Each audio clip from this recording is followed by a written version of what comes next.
Greetings from my hotel room in Vegas. This is the Q1 2024 internal report from the last quarter. I was just thinking about on the predictive index, which is one of these personality assessments.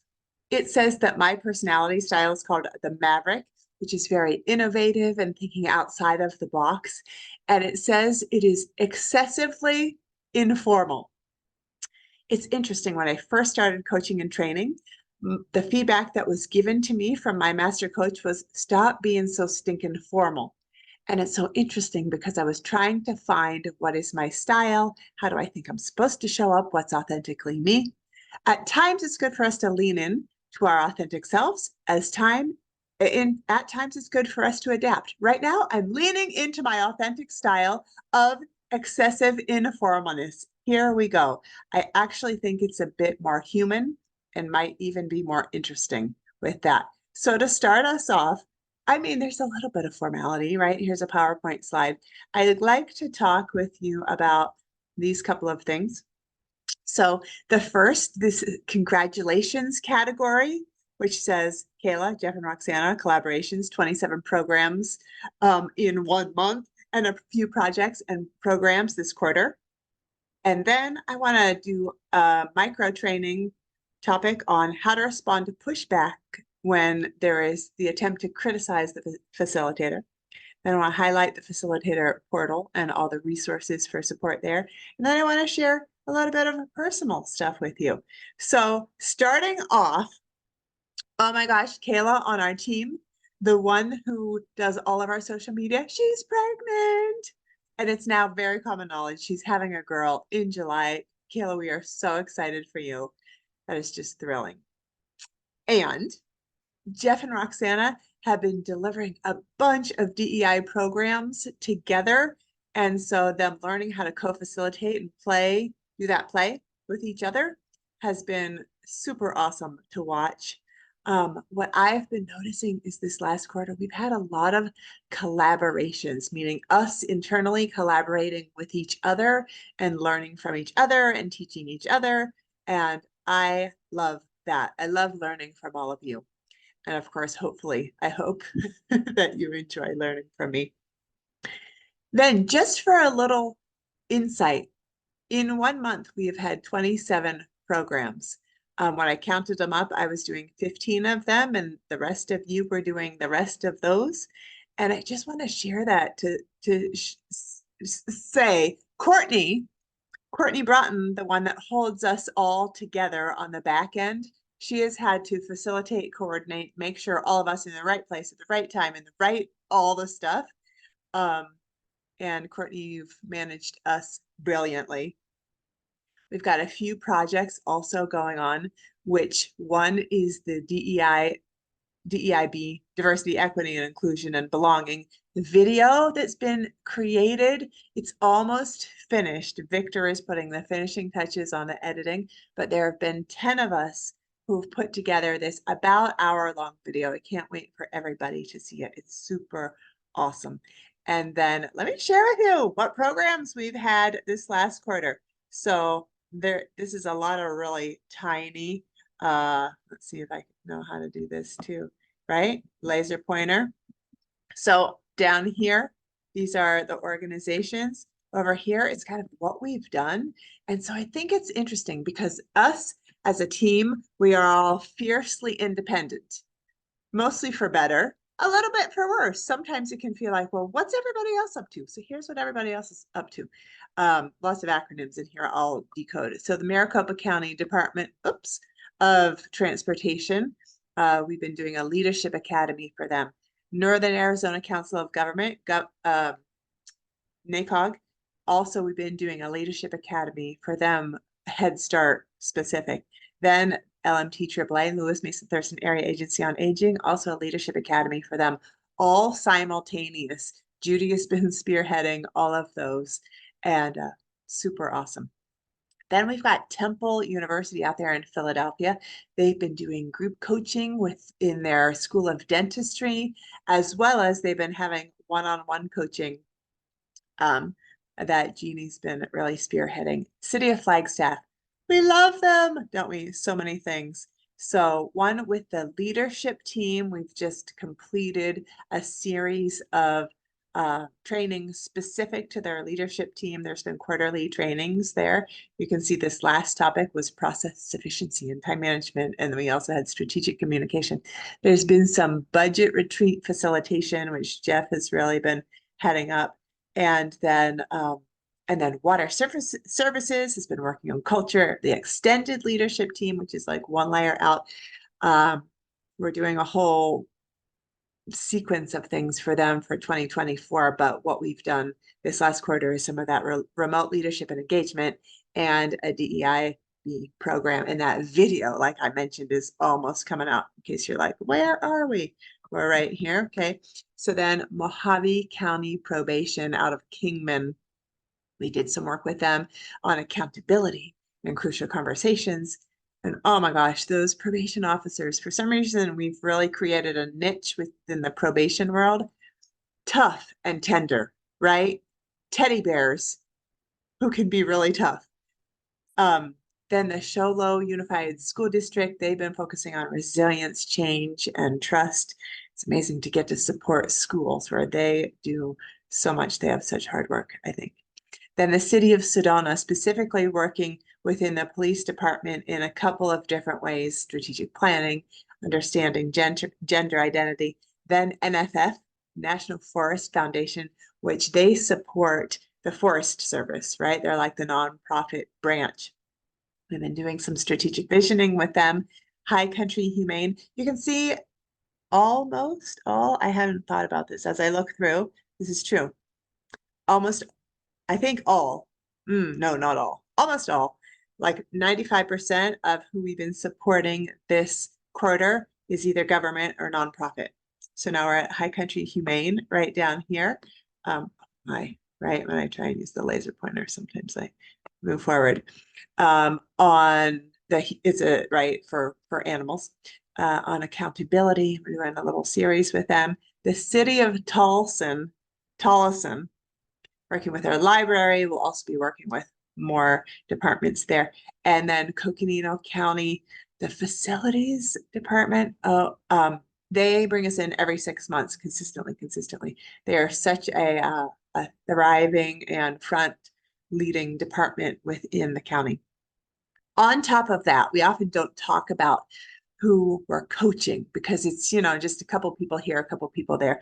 But if you look down here, NAU, Gore, Coconino County, MetroPlan, NACOG, National Park Service, Arizona State University, Mountain Lion, Maricopa County Department of Transportation, and Chandler Garrett Community College, Temple University, Navajo Tribal Utility Authority.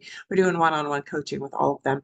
And then I did mention this video already, but B2C is a concept of business to customer or consumer. So mostly we are a B2B business, right? Business to business, but it's like direct individuals sign up. So our group coaching intensive, which now we've had, 10 of them, 15 of them? I should remember. Maybe it's 15. And the Women's Summit is coming up in April. That will be our 15th of that. That's where individuals sign up. Okay, so I'm going to stop my share because it's more interesting, I think, to have a chance to look at each other. So a couple of other things that I wanted to share. One, what's going on for me personally, as well as the facilitator portal, and then how to respond to pushback. Let's start with that one. How to respond to pushback when a group is trying to criticize the facilitator. I want to say that only happens 1 in every 100 times, where the group is having some struggle internally and they're looking to blame, looking to like, we're struggling and where can we place our blame? And so that recently happened with one of you, you know who you are. And I've just recorded a video and I'm going to give you facilitators a link to that to watch that, to see how would you respond. And because the video is about how I think it's great to respond, but I'd love for us to have a dynamic discussion about that, because our goal is to stay in our values, which are generosity, authenticity, and connection. But also we have to bring all the confidence in the world if someone tries to challenge, but still in the vein of not trying to squash anybody, right? in regards to what's going on for me personally, I just wanted to share some of that. Gosh, so I've been part of EO, Entrepreneur Organization, for 2 years now. So I go down to Phoenix every once in a while for that. And I love being in the room. I am the most sponge kind of student with all of that stuff because the business side of things, I am learning as I'm going. And so that's what that whole group is there to do too. It's an international organization, but there is one Arizona chapter and it's based in Phoenix. On top of that, we've just bought a property in Phoenix, which hopefully then some of you will get to stay at when you're doing programs in Phoenix. Just this past weekend, as I'm in Vegas, both Ruby and her friend and my partner Mark, they are down there painting. And so that feels really fun and exciting. Um, I've been making a little bit of headway on this book that I'm trying to write that is all about how to introduce story and strategy to our leaders, because we all know the power of story.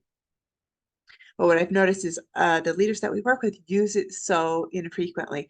And it's not a book about how to craft a great story. There's some great books out there, but it's really about do them.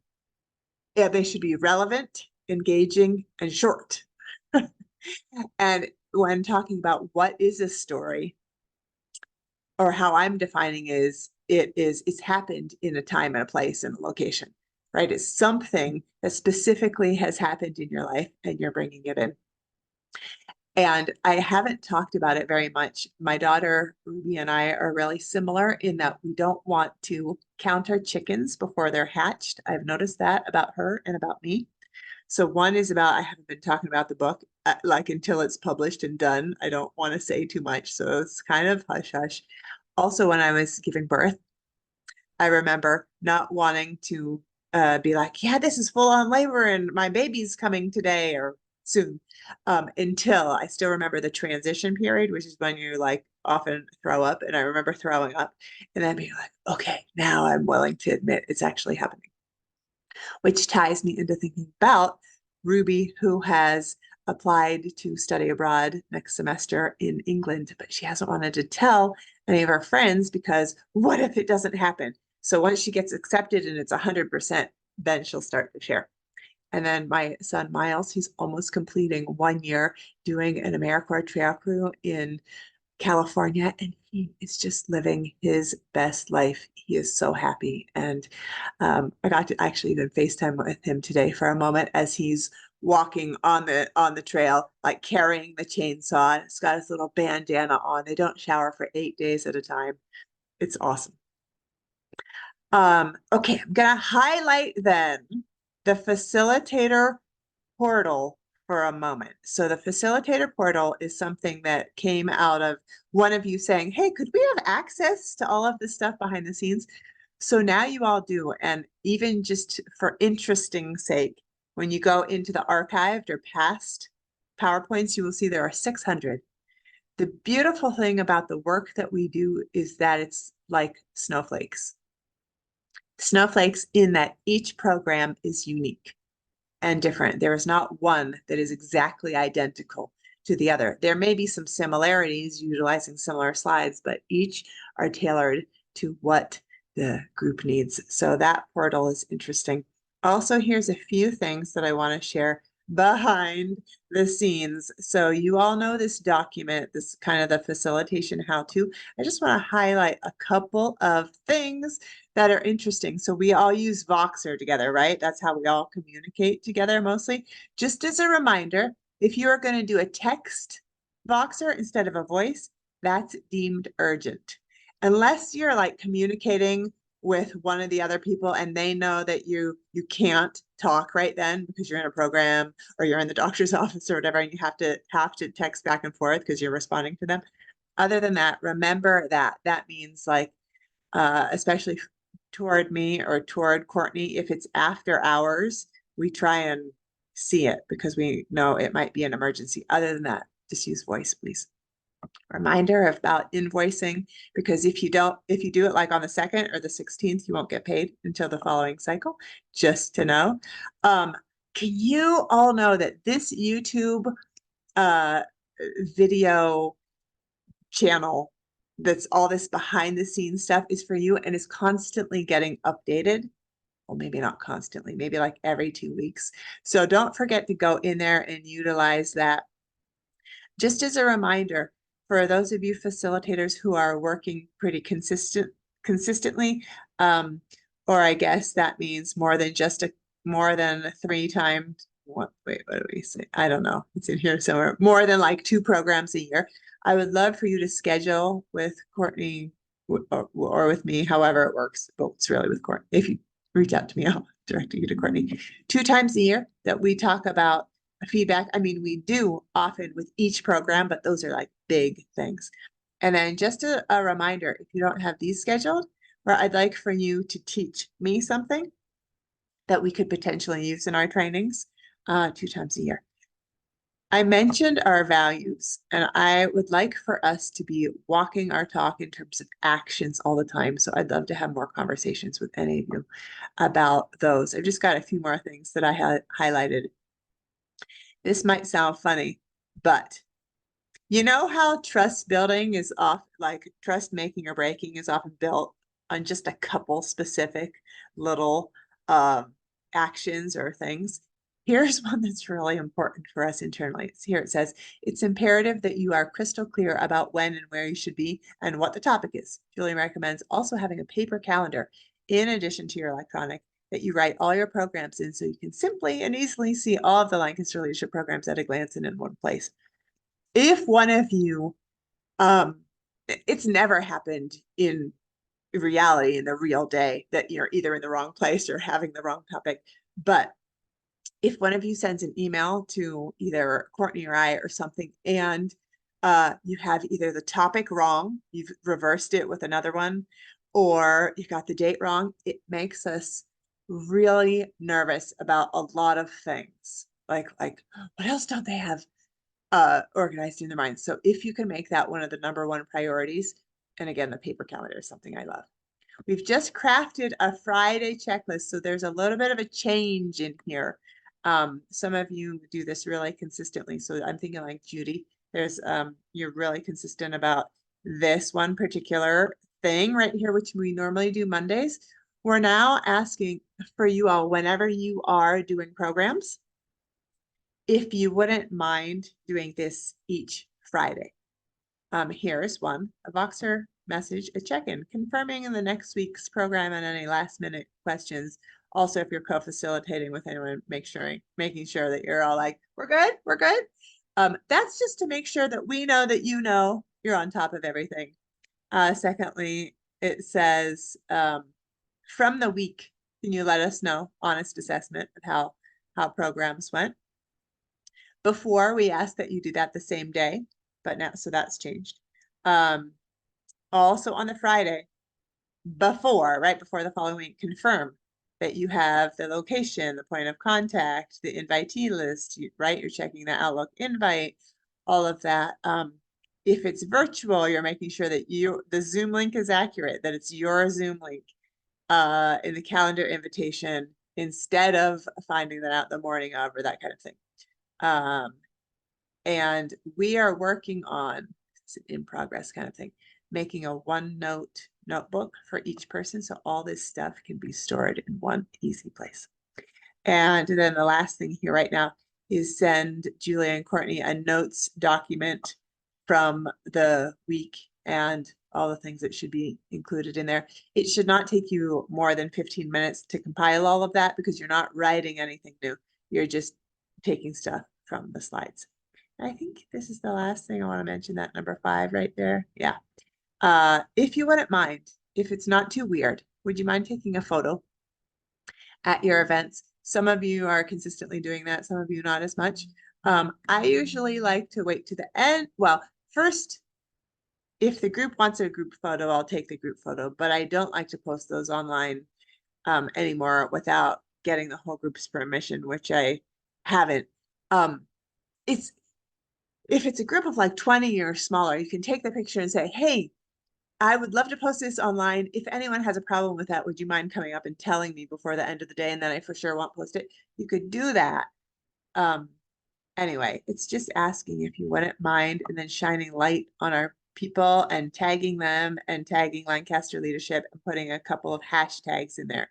It's just good practice. Also, I think it's one of the most important, I want to say marketing angles, which sounds kind of weird, but what I mean by that is everybody knows that I'm involved with Lancaster leadership. I want them to see all of you and all the work that you're doing out there, and a picture is worth 1,000 words in terms of that. Okay, thank you all for listening. Here's the very last thing I want to share. So a couple years back, I was in a graphic illustration workshop. Is that what it's called? By Angie Moline. She's incredible if you don't know her. She is able to, as someone is presenting, turn everything into written graphics. And I was like, how does her mind work? And so I took a workshop from her. And then I thought about, what is it that we do? Like, right? Our mission, vision, values, our purpose, our intent, the service we provide. What is it in a graphic? And I wrote it out, but it was very much stick figures. And then I gave it to my partner, Mark, who has lots of artistic skill and ability. And he drew something really simple. So first, I'd encourage you to pause this and try and draw something, what you would say, graphically illustrated, that what we do. And then when you're ready, start this back up and now I'm going to show you. So here it is. It's a 3-part series, right? It starts on the left where there are people that we end up serving, right? Who are feeling like, oh, I'd like to change the trust with this group, the morale with this group, the effectiveness with this group, our ability to critically think together, our strategic planning, our whatever it might be. Some of the groups we work with are struggling. Some of them just want to go from great to greater. But everyone starts with this question. And then the middle one is we help with tools, right? We help to give the backpack and the water and whatever else is in that picture. And then the last is through their cohesion and connection and community and bright ideas, they have a thriving future. So with all of that, thank you, everybody. Have a wonderful rest of your day.